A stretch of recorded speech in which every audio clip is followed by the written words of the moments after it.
Telugu Desam party కాంగ్రెస్తో ఒక రకంగా తెర వెనక మంతనాలు నడుపుతోందా? ఇది తాజాగా ఒక డౌట్ రేజ్ అయ్యేలాగా ఒక కొత్త అంశాన్ని తెర మీద తీసుకొచ్చారు వైఎస్ జగన్మోహన్ రెడ్డి. ఇక్కడ కాంగ్రెస్తో కనుక నిజంగా తెలుగుదేశం పార్టీ ఉంది అని అనుకుంటే భారతీయ జనతా పార్టీ ఇమీడియట్గా ఒక సంచలన నిర్ణయం అయితే తీసుకుంటుంది. అలాగని చెప్పి భారతీయ జనతా పార్టీ తెలుగుదేశం పార్టీని బలంగా ఏమన్నా నమ్ముతుందా? ఒక బలమైన మిత్రుడు మాకు అనుకుంటుందా? భారతీయ జనతా పార్టీ పెద్దలకు తెలియదా అనేది కూడా ఇక్కడ ఒక పాయింట్.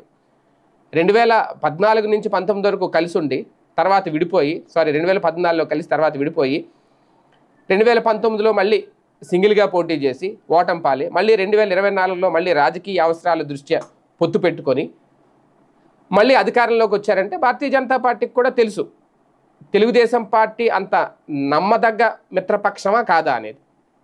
జగన్మోహన్ రెడ్డి అయితే ఎవరితోనూ మిత్రపక్షం అనేది లేదు, కానీ భారతీయ జనతా పార్టీకి మిత్రుడు. బీజేపీతో మిత్రపక్షం అయితే కాదు, మిత్రపక్ష పార్టీ అయితే కాదు, ఎన్డీఏలో అయితే లేరు జగన్మోహన్ రెడ్డి. అలాగని చెప్పి ఐఎన్డీఏలోకి వెళ్తారా అంటే వెళ్ళే ఉద్దేశం ఆయనకి లేదు. ఎప్పుడు ఆయన ఒంటరిగానే పోరాట చేస్తారంటారు, ఒంటరిగానే ముందుకెళ్తారు.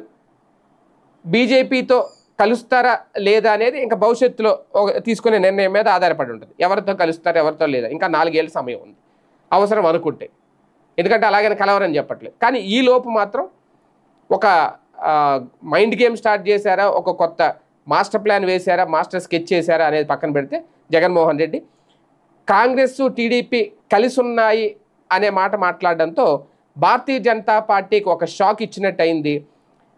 ఎందుకంటే బీజేపీకి బద్ధ శత్రువైన కాంగ్రెస్తో తమ మిత్రపక్ష నాయకుడు టచ్లో ఉన్నాడు అని ఒక మాజీ ముఖ్యమంత్రి, ఆంధ్రప్రదేశ్లో ఒక ప్రతిపక్ష నాయకుడు మాట్లాడినా సరే వాళ్ళు సైలెంట్గా ఉంటున్నారు అంటే ఖచ్చితంగా రేపొద్దున్న మరొకసారి వెన్నుపోటు రాజకీయం చూపించబోతున్నారు చంద్రబాబు అనే సంకేతం జగన్మోహన్ రెడ్డి ఇచ్చారు. ఇప్పుడు బీజేపీ ఎలాంటి నిర్ణయం తీసుకుంటుంది అనేది చూడాలి.